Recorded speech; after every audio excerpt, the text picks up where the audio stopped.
Pinaimbestigahan ng Senado ang mga umano'y questionableng investment ng Government Service Assurance System o GSIS. Naghain na si Senadora Amy Marcos ng resolusyon para imbestigahan ito ng komite sa Senado. Sa Kamara naman, maghahain din ng resolusyon ukol dito ang Makabayan Block sa susunod na linggo.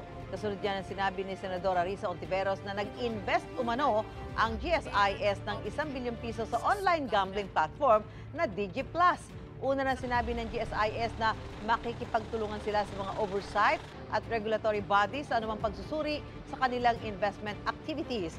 Pagtitiyak ng Government Insurance Company na nanatiling matatag ang ahensya, tumaas pa nga raw ng 31% ang kanilang assets at net operating income ngayong 2025 mula noong isang taon. Ayon naman sa DigiPlus Interactive Corporation, lehitimo at transparent ang transaksyon sa kanila ng GSIS at sumunod sa lahat ng patakaran sa market trade.